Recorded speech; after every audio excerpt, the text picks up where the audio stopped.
Hello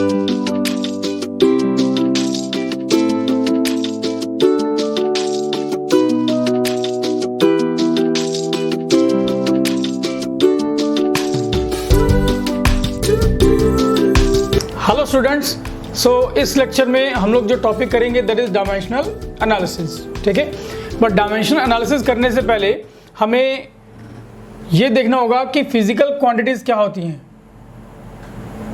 physical quantities वो quantities होती हैं जिनको हम लोग मेजर कर सकते हैं।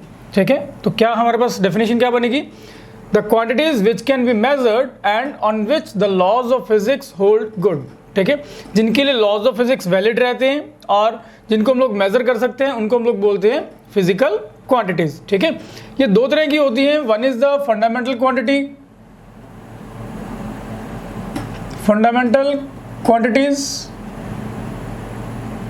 And other is the derived quantities.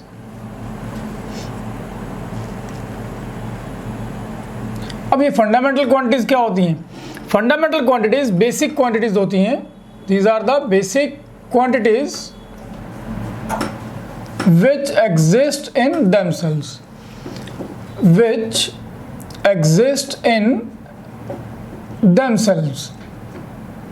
ठीक है, जो अपने आप में एग्जिस्ट करती हैं उनको हम लोग बोलते हैं fundamental quantities. For example mass, length and time, ये हमारे पास फंडामेंटल क्वांटिटीज होती हैं। इसके बाद आता है हमारे पास डिराइव्ड क्वांटिटीज। डिराइव्ड क्वांटिटीज क्या होती हैं? Which are derived from the fundamental quantities. ठीक है, जो फंडामेंटल से डिराइव होती है उनको हम लोग बोलते हैं derived quantities. So which are derived from the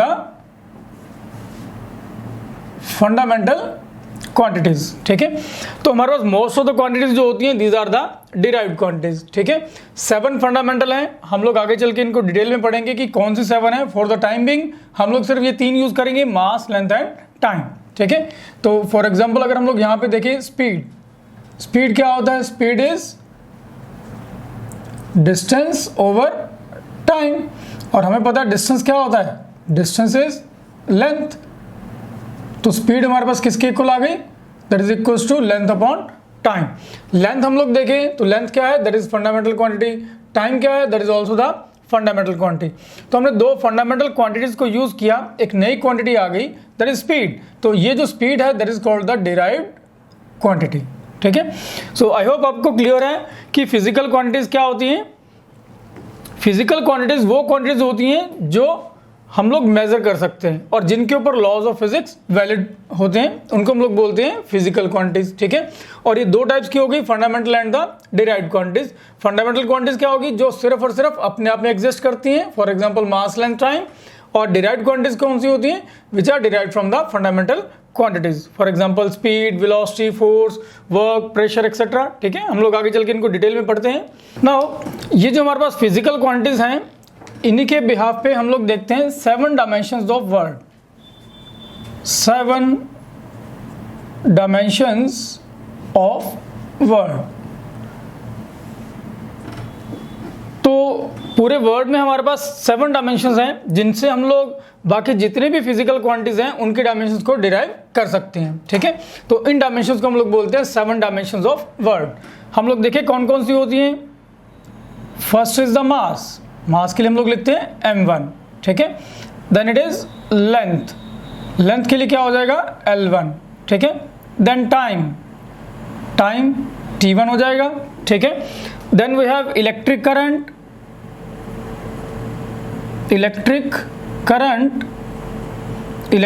is ampere.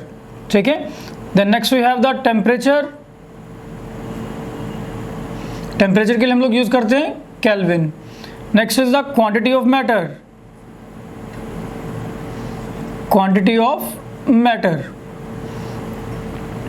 इसके लिए हम लोग यूज करते हैं मोल।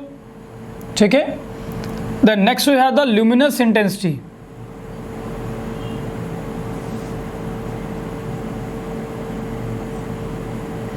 Luminous intensity is the candela, इसको हम लोग CD से लिखते हैं। बाकी ये सारी क्वांटिटीज हम लोग 1 बाय 1 पढ़ेंगे। ठीक है। तो हमारे पास ये 7 डायमेंशंस हैं जिनको हम लोग बोलते हैं 7 डायमेंशंस ऑफ द वर्ल्ड, और इन 7 डायमेंशन से हम लोग पूरी जितनी भी हम लोग फिजिकल क्वांटिटीज हैं उनके डायमेंशंस को डिराइव कर सकते हैं, ठीक है। तो 7 dimensions of world are mass, length, time, electric current, temperature, quantity of matter and luminous intensity, ठीक है। अब हम लोग देखते हैं, हम लोग बोल रहे हैं कि डायमेंशंस डायमेंशंस डायमेंशंस, बट ये डायमेंशंस होती क्या हैं? तो देखें डायमेंशंस क्या होती हैं। Dimensions are the powers of fundamental quantities to represent any other quantity.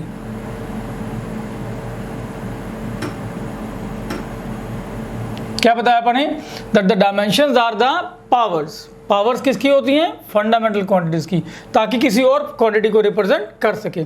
तो उन पावर्स को हम लोग क्या बोलते हैं? These are called the dimensions. For example अगर हम लोग बात करें स्पीड की, स्पीड हमने अभी बताया कि स्पीड लेंथ अपॉन टाइम होता है। Speed is length upon time. अगर आप देखें यहाँ पे लेंथ 1 टाइम आ रहा है तो इसको हम लोग लिख देंगे L1। टाइम के लिए T1, ये हमने बताया कि लेंथ की डायमेंशन L1 होती है, टाइम के लिए T1। तो इसको अगर हम लोग लिखें तो that can be written as L1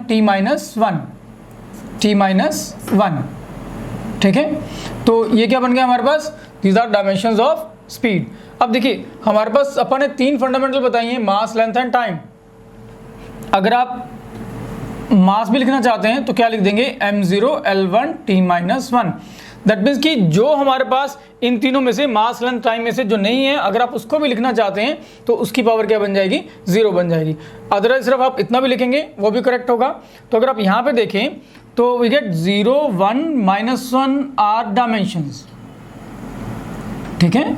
हमने क्या बताया? डायमेंशंस क्या होती हैं? Powers of fundamental quantities. तो ये फंडामेंटल क्वांटिटीज है, मास, लेंथ, टाइम, इनकी जो पावर्स हैं, इन पावर्स को हम लोग क्या बोलते हैं? डायमेंशंस। तो ये डायमेंशंस किसकी हैं? These are dimensions of speed, ठीक है। ये स्पीड की डायमेंशंस हो जाएंगी। अब इसी तरह अगर आप वेलोसिटी देखें, वेलोसिटी क्या होता है? Velocity is the displacement upon time, displacement upon time. अब डिस्प्लेसमेंट भी क्या होता है? That is also the length. तो ये क्या बन जाएगा? Length upon time. That means कि जो वेलोसिटी और स्पीड इनकी डायमेंशंस सेम हो जाएंगी। That is again L1 T-1, ठीक है। तो अब देखिए स्पीड आ गया हमारे पास, वेलोसिटी आ गया। वेलोसिटी हम लोग डिराइव कर सकते हैं एक्सेलरेशन। एक्सेलरेशन क्या होता है? Acceleration is change in velocity upon time, change in velocity upon time. तो अगर आप बात करें वेलोसिटी या change in velocity, change in velocity रहेगा तो वेलोसिटी, तो इसके लिए डायमेंशंस क्या बन जाएंगी? That is L1 T-1 upon time के लिए क्या हो जाएगा? That is T1। So we get L1 T-1। ये T1 ऊपर जाए क्या मिल जाएगा? T-1। So we get L1 T-2। तो डायमेंशंस ऑफ एक्सेलरेशन क्या हो जाएंगी? L1 T-2। नाउ अब हमने एक्सेलरेशन फाइंड आउट कर लिया। एक्सेलरेशन से हम लोग फाइंड आउट कर सकते हैं फोर्स। फोर्स क्या होता है? That is mass into acceleration. तो मास के लिए हम लोग देखे डायमेंशंस कितनी है? That is m1। और एक्सेलरेशन के लिए हमने क्या बताया? That is L1 T-2। तो डायमेंशंस ऑफ फोर्स क्या हो जाएंगी? m1 L1 T-2। Very important, force की डायमेंशंस बहुत इंपॉर्टेंट है, ठीक है। नेक्स्ट हम लोग देखते हैं फोर्स। हमने फोर्स निकाल लिया, फोर्स हम लोग फाइंड आउट कर सकते हैं वर्क। वर्क क्या होता है? Work is equal to force into displacement, ठीक है। Force into displacement. फोर्स हमने क्या फाइंड आउट किया? That is m1 L1 T-2 और डिस्प्लेसमेंट क्या है? That is L1। So the dimensions of work comes out to be m1 L1 into L1 is L2 T-2। तो ये dimensions हो जाएंगी वर्क के लिए। ध्यान रखेंगे जो वर्क होता है और all types of energies, all types of energy, या बात करें टॉर्क, ठीक है, या बात करें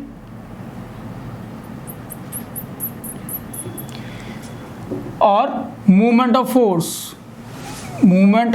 फोर्स, इन सब की डायमेंशंस सेम होती हैं, ठीक है। वर्क की डायमेंशंस और कोई भी टाइप ऑफ एनर्जी हो, या हम लोग बात कर दे टॉर्क, ठीक, या हम लोग कहें मूवमेंट ऑफ फोर्स, इन सब की डायमेंशंस सेम होती हैं। नेक्स्ट हम लोग देखें, वर्क हमने फाइंड आउट कर लिया। वर्क से हम लोग डिराइव कर सकते हैं पावर। पावर सबका फॉर्मूला पता है आपको, that is always work upon time. तो वर्क के लिए क्या आ जाएगा, that is m1 L2 t-2 divided by time कर दें, ठीक है। ये t ऊपर जाएगा तो t-1 हो जाएगा, और ऑलरेडी हमारे पास t-2 यहाँ पे है, तो क्या मिलेगा t-3। तो हमने क्या देखा कि वेलोसिटी फाइंड आउट करी, वेलोसिटी से हमने एक्सेलरेशन फाइंड आउट करी, एक्सेलरेशन से हमने फोर्स फाइंड आउट कर लिया, फोर्स से हमने वर्क फाइंड आउट कर लिया, वर्क से हमने पावर फाइंड आउट कर ली, ठीक है। तो आप इस तरीके से डायमेंशंस को याद रख सकते हैं कि वन बाय वन हम लोग कैसे डिराइव कर सकते हैं इनको, ठीक है। सो हम लोग नेक्स्ट कुछ और इंपॉर्टेंट डायमेंशंस देखते हैं। सो नेक्स्ट देखिए हम लोग, हमारे पास कुछ इंपॉर्टेंट डायमेंशंस हैं। इलास्टिक कांस्टेंट और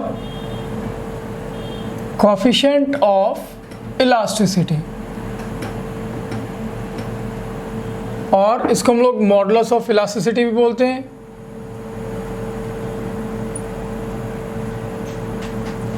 मॉडुलस ऑफ इलास्टिसिटी, ये तीनों एक ही क्वांटिटीज हैं, ठीक है। इनके अलग अलग नेम है एक ही क्वांटिटी के, हम लोग ये सब इलास्टिसिटी के लिए यूज करते हैं। और इनकी हमारे पास आगे डिफरेंट टाइप्स होती हैं। One is the Young's modulus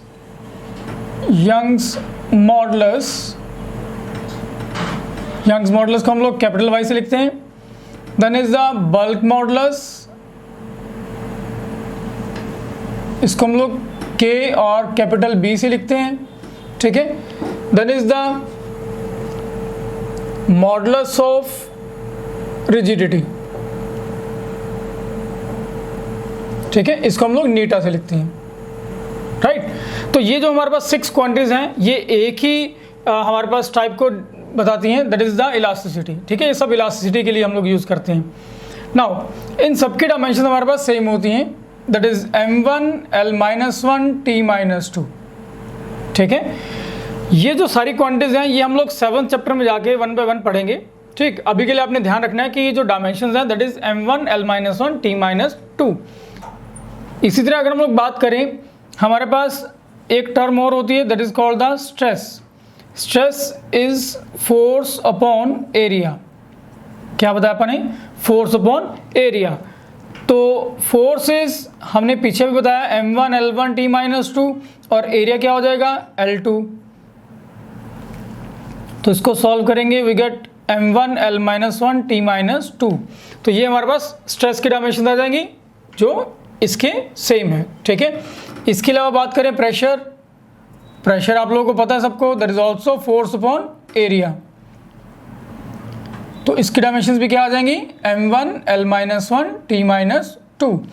इसके अलावा अगर आप बात करें one more quantity, that is called the energy density, इसकी डायमेंशंस भी सेम होती हैं।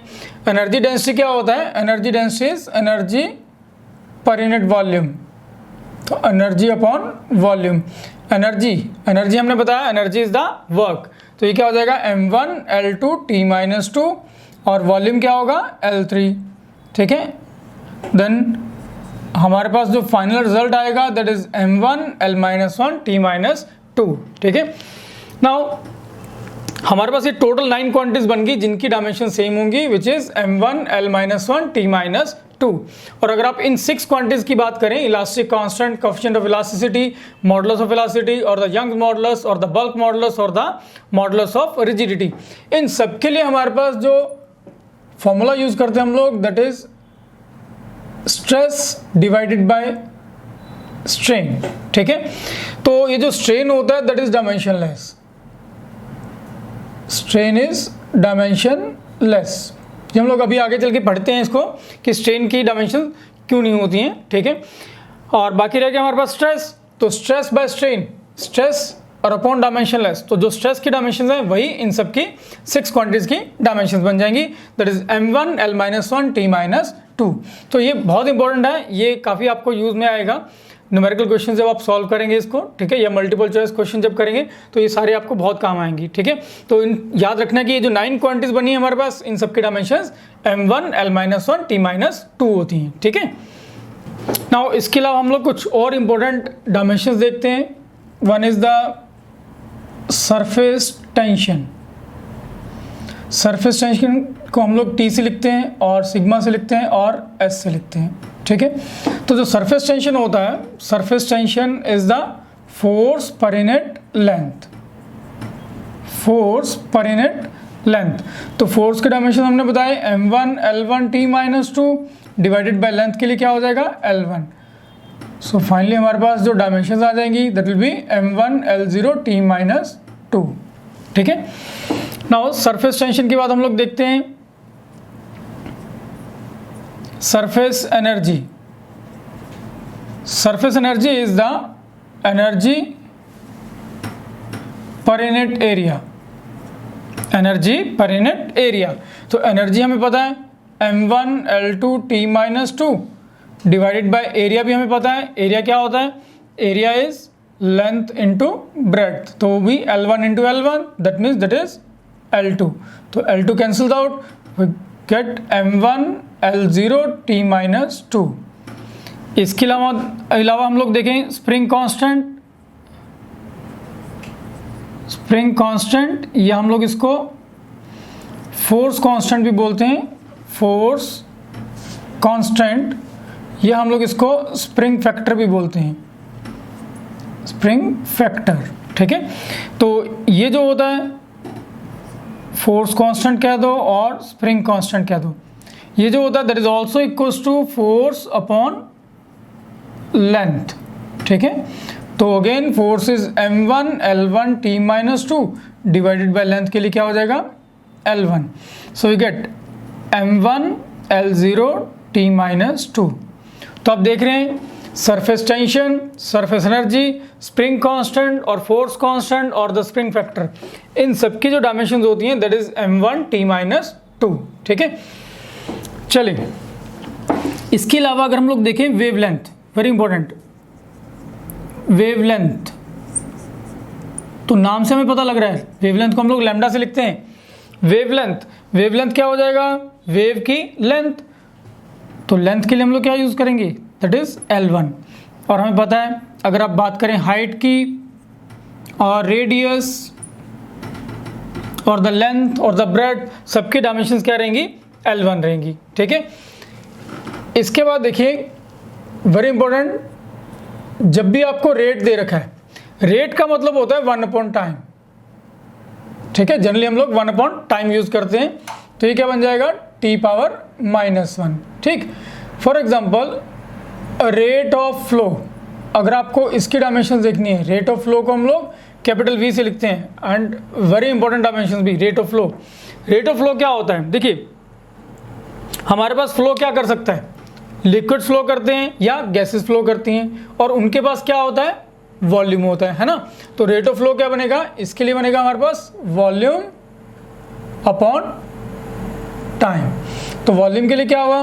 L3, टाइम के लिए T1, such that dimensions of rate of flow क्या हो जाएंगी? L3 t-1।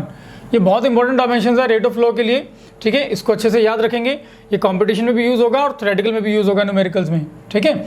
चलें, रेट ऑफ फ्लो हो गया। इसके अलावा अगर आपके पास आता है ग्रेडियंट, तो ग्रेडियंट क्या होता है? ग्रेडियंट इज 1/लेंथ, 1/लेंथ, दैट मीन्स इसकी डायमेंशंस क्या बनेगी? l-1। तो अगर हम लोग इसके लिए देखें वेलोसिटी ग्रेडियंट, वेलोसिटी ग्रेडियंट, तो वेलोसिटी ग्रेडियंट क्या हुआ? वेलोसिटी, और ग्रेडियंट क्या है? दैट इज 1/लेंथ, तो डिवाइडेड बाय क्या हो जाएगा? ये upon length. So we get l1 t-1 divided by l1। So finally हमारे पास जो रिजल्ट आएगा t-1, ठीक है। नाउ अगर आप बात करें फ्रीक्वेंसी, फ्रीक्वेंसी को हम लोग न्यू और n से लिखते हैं और f से लिखते हैं, ठीक है। फ्रीक्वेंसी इज 1/टाइम, तो इसकी डायमेंशंस क्या हो जाएंगी? t-1, ठीक है। इसके अलावा अगर आप देखें angular frequency, angular frequency, angular frequency को हम लोग ओमेगा से लिखते हैं, ओमेगा, तो ये ओमेगा हुआ, तो ये क्या हो जाएगा, it is also 1 upon time. General formula तो इसके लिए होता है 2 पाई डिवाइड बाय टाइम, ठीक है, तो 2 पाई तो डायमेंशनलेस होता है, तो हम लोग क्या यूज़ करते हैं, सिर्फ 1 अपॉन टाइम, तो उसके डायमेंशंस क्या हो जाएंगी, t-1। तो हम लोग क्या देख रहे हैं, velocity gradient, frequency, angular frequency, इन सब की डायमेंशन भी t-1 सेम होती हैं, ठीक है। इसके अलावा हम लोग एक और देखते हैं, वेरी इंपॉर्टेंट, प्रेशर ग्रेडियंट, ठीक है, प्रेशर ग्रेडियंट। तो प्रेशर ग्रेडियंट क्या हो जाएगा, प्रेशर तो हो जाएगा, ठीक है, और ग्रेडियंट का मतलब हमने क्या बताया, 1 अपॉन लेंथ, तो यहाँ पे अपॉन में क्या आ जाएगा, दैट इज लेंथ। तो प्रेशर की डायमेंशंस क्या होती है, हमने पीछे पढ़ी हैं, m1 l-1 t-2 divided by l1। So dimensions क्या आ जाएंगी इसकी, that is m1 l-2 t-2। तो ये प्रेशर ग्रेडियंट की डायमेंशंस हो जाएंगी, ठीक है। सो चलिए, इसके अलावा हमारे पास कुछ और इंपॉर्टेंट डायमेंशंस हैं। डेंसिटी, जो डेंसिटी होती है उसको हम लोग रो और डी से लिखते हैं, ठीक है, एंड वी नो कि डेंसिटी क्या होता है, that is mass upon volume. तो मास के लिए m1 हो जाएगा, वॉल्यूम के लिए L3। सो डायमेंशंस क्या आ जाएंगी, दैट इज m1 l-3, ठीक है। चलिए, इसके अलावा हम लोग देखें, next is the coefficient of viscosity. इसको हम लोग नीटा से लिखते हैं, ये भी काफ़ी इंपॉर्टेंट डायमेंशंस हैं, कोफिशिएंट ऑफ विस्कोसिटी। और कोफिशिएंट ऑफ विस्कोसिटी जो होता है, that is equals to force into displacement और the length divided by area into velocity, ठीक है। तो अगर आप नीटा के लिए डायमेंशन देखें, फोर्स हमें पता क्या होता है, that is m1 l1 t-2, ठीक है।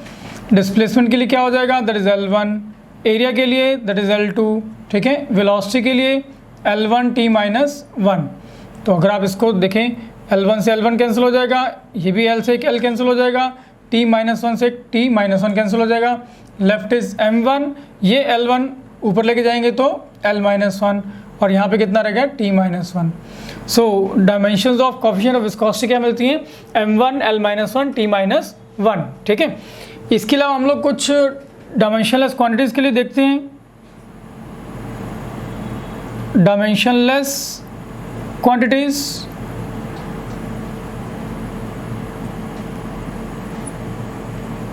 फर्स्ट हम लोग देखें तो एंगल।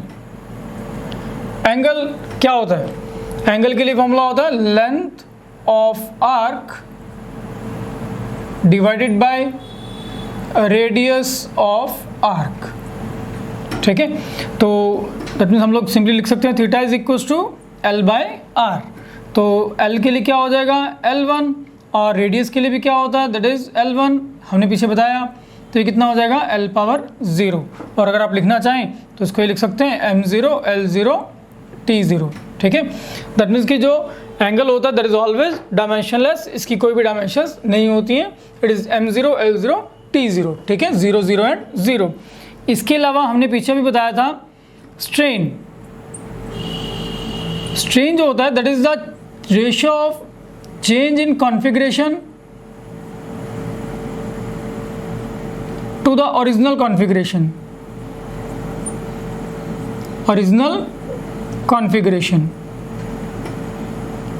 और जो कॉन्फ़िगरेशन है ना, कॉन्फ़िगरेशन में आप लेंथ भी देख सकते हैं, एरिया भी देख सकते हैं और वॉल्यूम भी देख सकते हैं, ठीक है।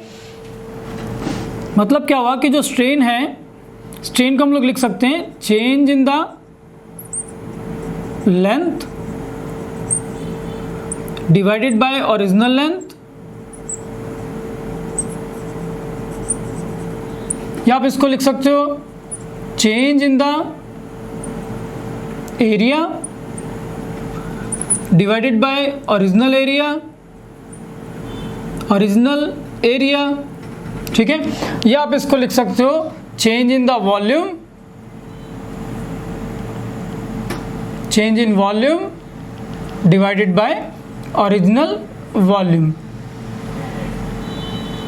ठीक है। ये स्ट्रेन की कुछ डिफरेंट टाइप्स होती हैं, ये भी हम लोग 7th चैप्टर में जाके पढ़ेंगे।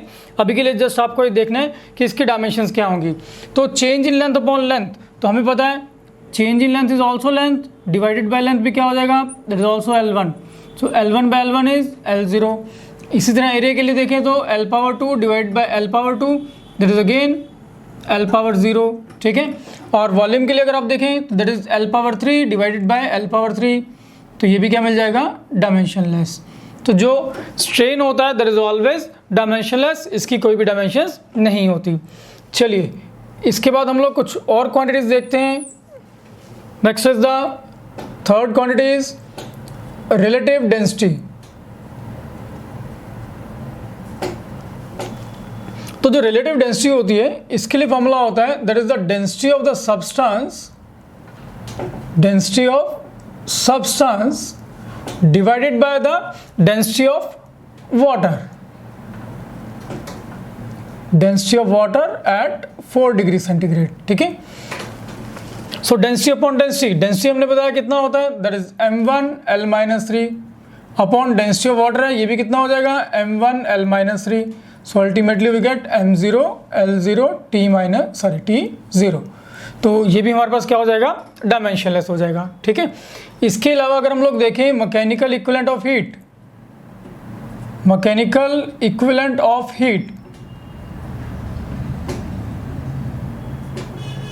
तो मैकेनिकल इक्विवेलेंट ऑफ हीट इसको हम लोग I से लिख देते होते हैं। So mechanical equivalent of heat जो होता है that is I is equals to work upon heat.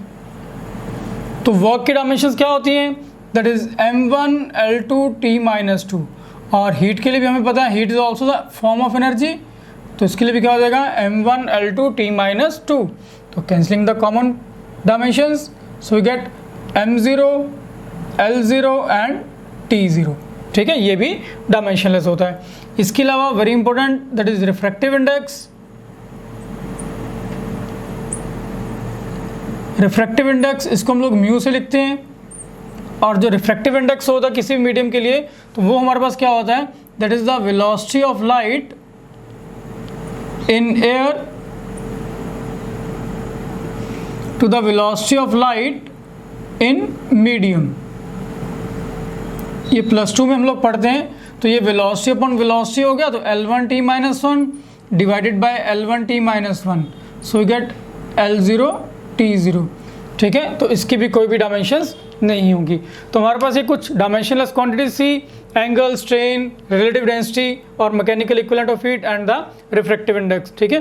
तो ये सारी हमारे पास क्या है, डायमेंशनलेस क्वांटिटीज, ठीक, इनकी कोई भी डायमेंशंस नहीं होती हैं, ठीक है। हो जाएगा ये।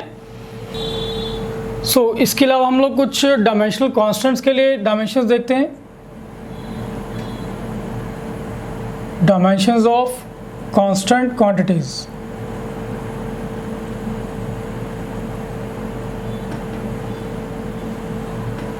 चलिए first is very important, universal gravitational constant.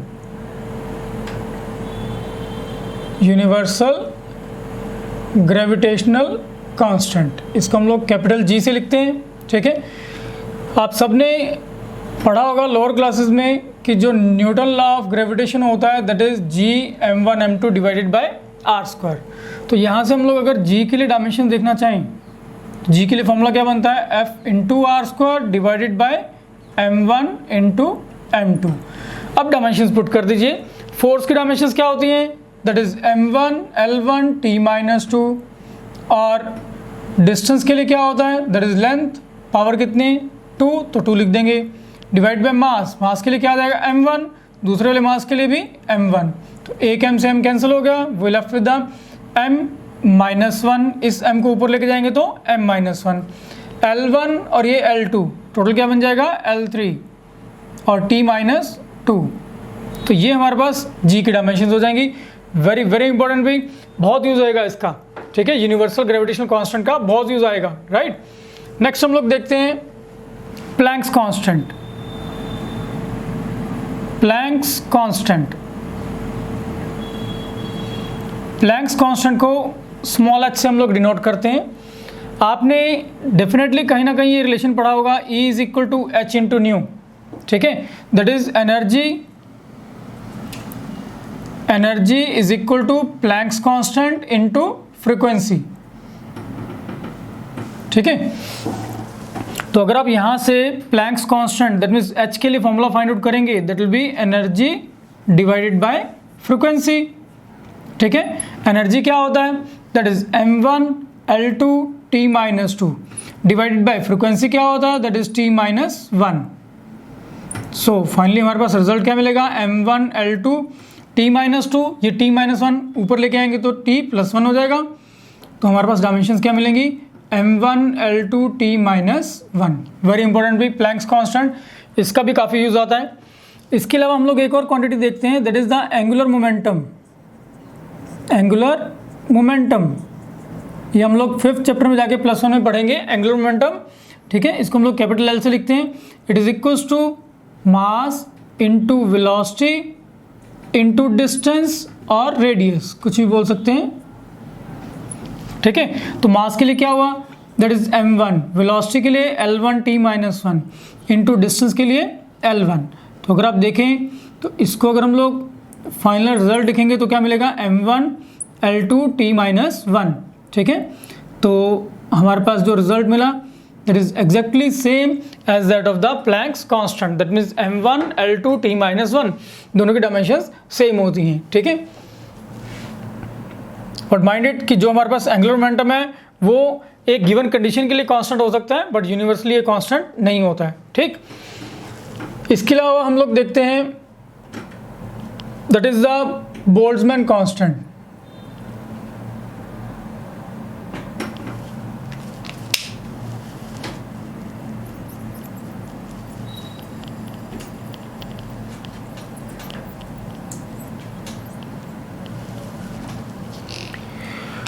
इसके अलावा हम लोग देखते हैं that is the solar constant.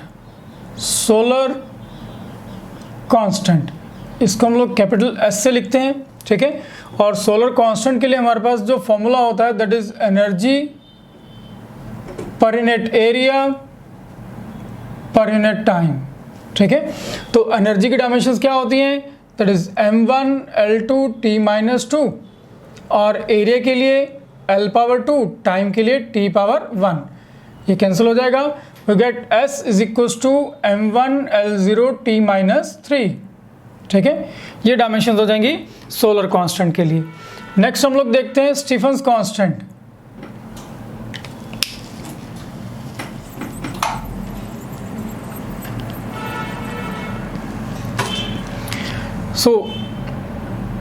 Next हम लोग देखते हैं स्टीफन्स कांस्टेंट।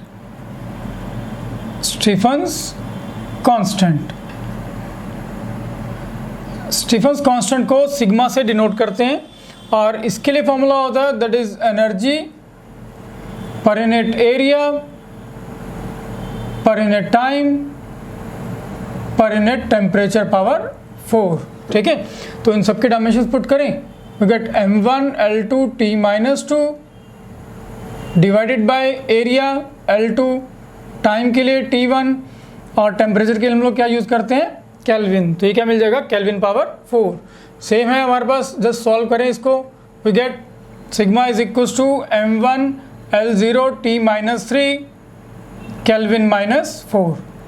तो ये डायमेंशन हो जाएंगी स्टीफन्स कांस्टेंट के लिए। ठीक है, इसके अलावा अगर आप देखें universal gas constant, universal gas constant, universal gas constant capital R से लिखते हैं। आप सबको पता है कि जो आइडियल गैस इक्वेशन होती है वो क्या होती है, PV is equals to nRT, है ना। तो यहाँ से अगर आप R के लिए फॉर्मूला फाइंड आउट करें that will be equals to PV divided by NT। ठीक है, तो R के लिए हम लोग लिखते हैं डायमेंशंस।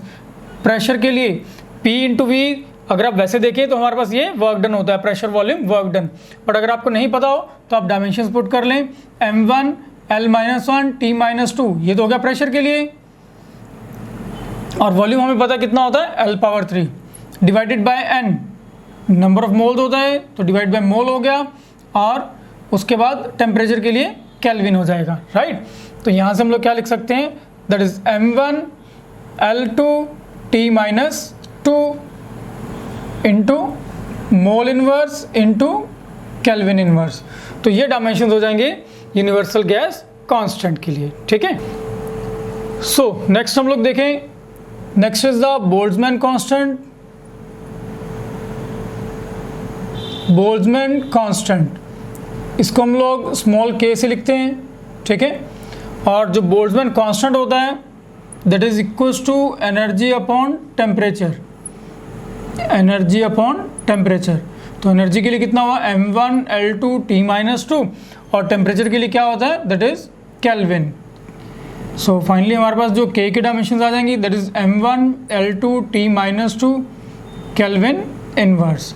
तो ये हमारे पास बोल्ट्जमैन कांस्टेंट की डायमेंशंस हो जाएंगी, ठीक है। सो आई होप आपको ये क्लियर है कि जो भी कांस्टेंट क्वांटिटीज हैं हमारे पास उनकी डायमेंशंस क्या होती हैं, ठीक। तो ये सारी डायमेंशंस आप कंपटीशन के लिए ध्यान में रखेंगे। और अगर आप थ्योरेटिकल की बात करें, you require universal gravitational constant, Planck's constant and the Stefan's constant, ठीक है। तो इसको आप अच्छे से याद रखेंगे।